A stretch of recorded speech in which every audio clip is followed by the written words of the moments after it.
Hi friends, today I am going to discuss on a topic of tyrosine kinases. I am Harshavardhan. So what are these tyrosine kinases? Tyrosine itself is an amino acid and the kinase is an enzyme. So the enzyme which helps in the phosphorylation of these tyrosine residues are these tyrosine kinases. So let's see the mechanism of phosphorylation firstly to understand in detail about these tyrosine kinases. So this is the structure of the amino acid or tyrosine, and here the adenosine triphosphate is present.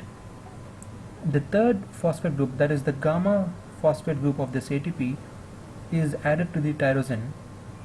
So this is the phosphorylation with the help of an enzyme tyrosine kinase and tyrosine kinase.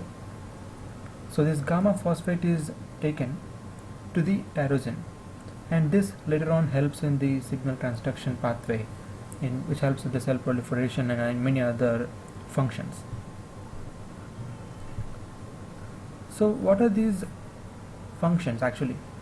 These are also called as protein tyrosine kinases, and they help in the regulation of cell proliferation, migration, cell differentiation and survival.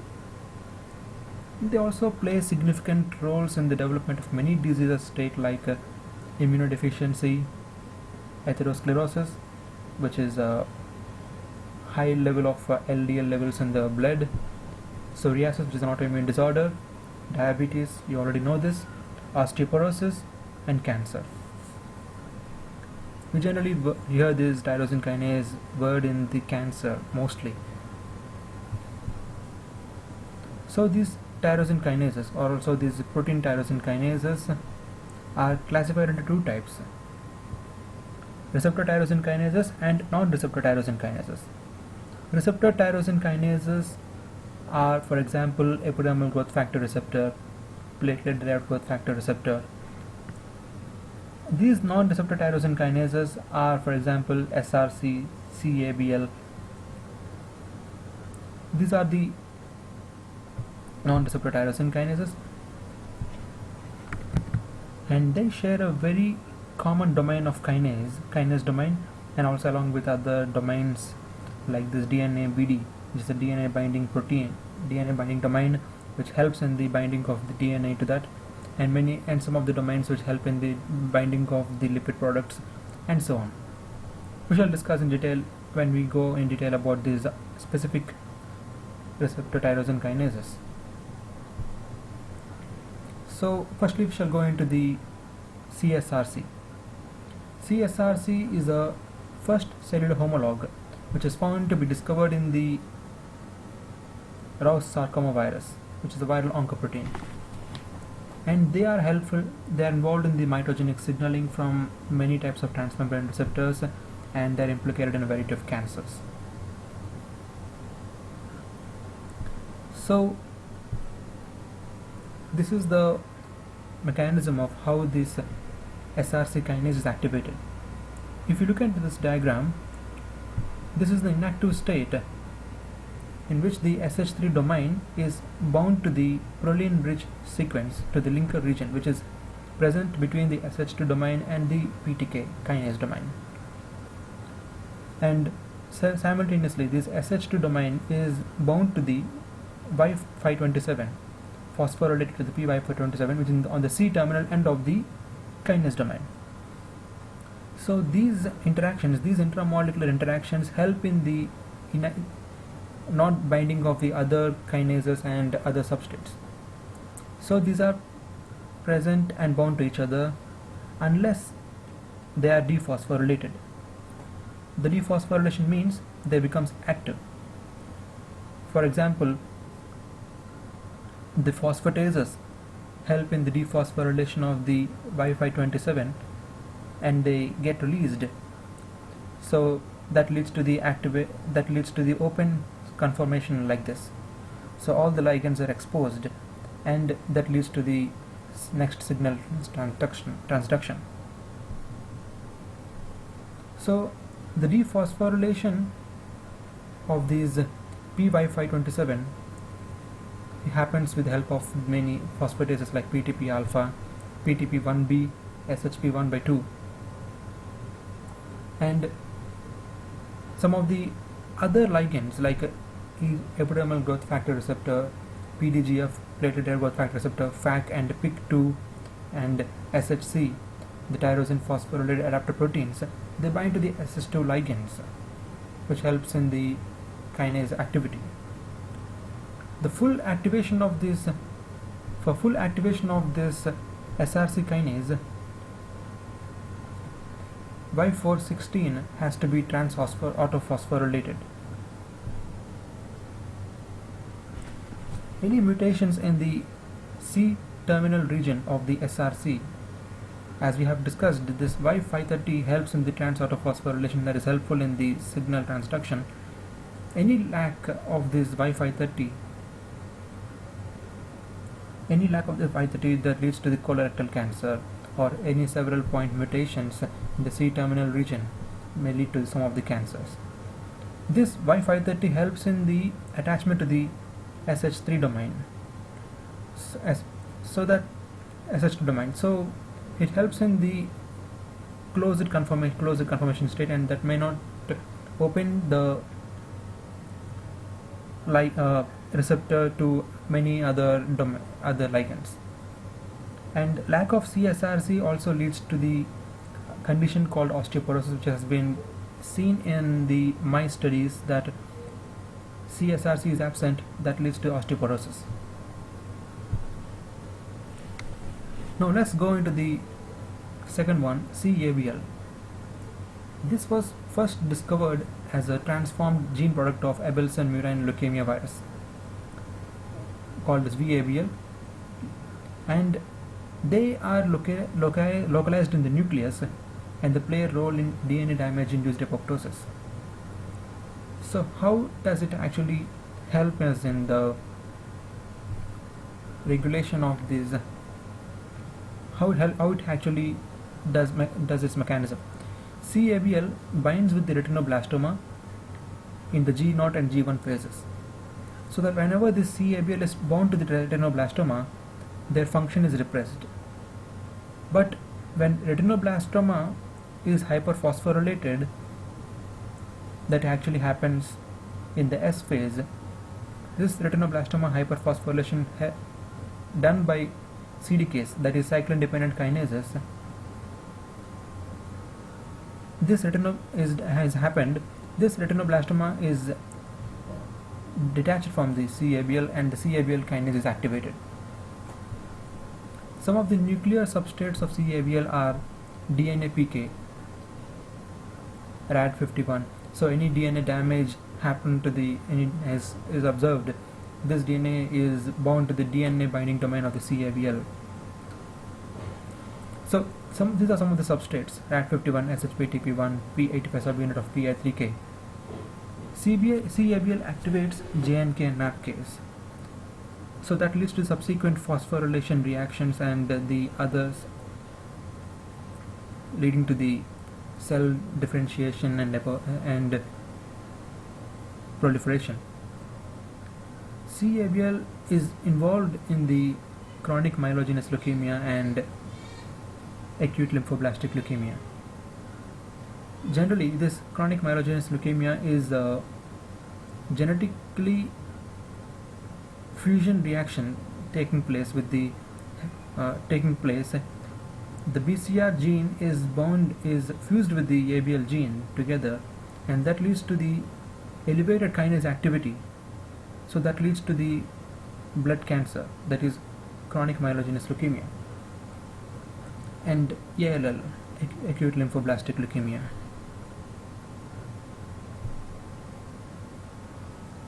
Here, if you see this domain, the kinase domain is present here, and the DNA binding domain is on the C-terminal end. So the DNA binds to this one. SH2 domain and SH2 domains are present on the N-terminal end. The next one is FAC. These are called as focal adhesion kinases. These are activated by integrin clustering, G-protein coupled receptors, and receptor tyrosine kinases. One is in their family called PIC2 is restricted only to the neuronal and hematopoietic cells. This FAC helps in the cell migration, cell motility. Any knockout of this FAC gene is observed that they have shown that they are embryonically lethal. So they are helpful in the embryonic development. The mechanism of this kinase is of two steps. Firstly, they become autophosphorylated on the Y397.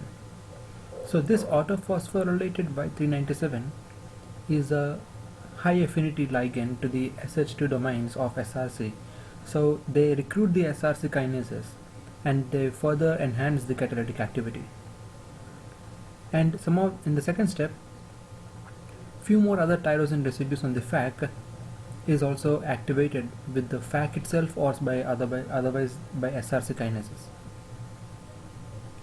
FERM domain is present on the N-terminal region of this FAC, and it helps in the binding to the integrin and receptor tyrosine kinases. In the C-terminal, there is a FAT domain which helps it to the binding to the focal adhesions. The next one is the JAK, which are called as just another kinase. This mediates the signaling mainly downstream the cytokine receptors. So whenever the cytokine receptors are activated, they get oligomerized and they activate the JAK, and some of the phosphotyrosine residues bind to the SH2 domains of the STATs and phosphorylated by JAKs. So these dimeric STATs translocate to the nucleus, and which helps in the targeting the gene transcription. In this way, the downstream signaling pathway would happen, and this JAK can be repressed with the help of the phosphatases like PTPs and SOX, which are suppressors of cytokine receptor signaling. And this STAT overexpression or overactivation is seen in the breast cancer, head and neck cancers, and many other human malignancies. The next one is the TEC. These are the family kinases. TEC family kinases are activated by all extracellular stimuli, and they regulate the growth, differentiation, apoptosis, and cell motility. Here, the pH domain is present in the N-terminal region, and this binds to the lipid products of PI3Ks, heterotrimeric subunits of G-protein coupled receptors, PKC isoforms, STATs, and FACs. Here the mechanism of TEC kinase happens in the steps like this. Firstly, there is a disruption between the SH3 and proline rich TH region. Whenever the lipid products bind to the pH domain, that would lead to the structural conformation, and then there is a disruption of this between the SH3 and proline rich TH region. So then there is a structural conformation, and that translocates to the cytoplasmic membrane, and there it gets activated by src kinase on the tyrosine residues. The autophosphorylation in the SH3 domain also plays a role in inhibiting the intramolecular interaction. Some of the naturally occurring mutations of the BTK, which is one of the family of this TEC kinase, results in X-linked agammaglobulinemia.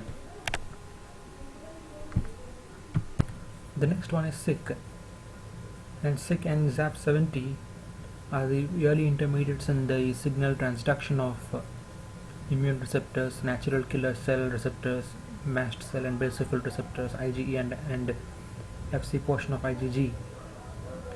The mechanism of this happens with the src kinases recruited and they phosphorylate the tyrosine residues, and these are called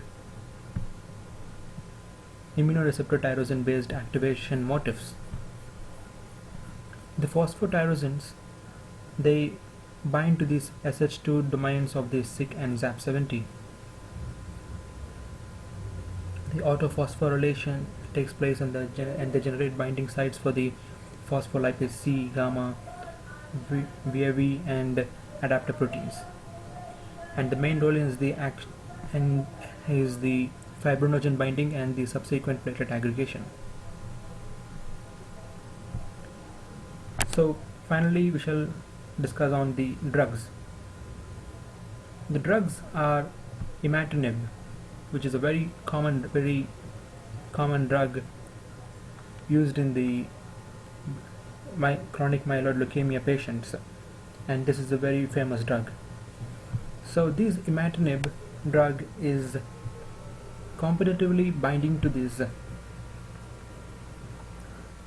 ATP binding domain. This Bcr-Abl translocation, we have already discussed that this is a fusion protein, and this kinase domain, the kinase is helpful in the bringing of the substrate to the binding of this binding to the kinase domain, and that leads to the substrate activated by phosphorylation. So this imatinib competitively binds to that kinase domain and inhibits the kinase, the substrate binding to that domain. So thereby it inhibits the tumor cells. So thereby the proliferation and thus is inhibited. There are some of the drugs like nilotinib and dasatinib. Why? Because these drugs have the imatinib resistance has been taking place for the few patients in which the resistance may be happening because of the mutations in their genes, or the Bcr-Abl amplification is taking place. So the newer agents like dasatinib and nilotinib are used to overcome the resistance. So these are the various drugs which are, there are so many other drugs like bosutinib and few more drugs are in the clinical trials. Imatinib binds to the c-abl gene, and this is not only inhibits the receptor tyrosine kinase but also inhibits the non-receptor tyrosine kinase of c-abl. It mainly targets the abl gene. So that is why imatinib is very powerful one in the myeloid leukemia patients. So these are all about the tyrosine kinases, and thank you very much.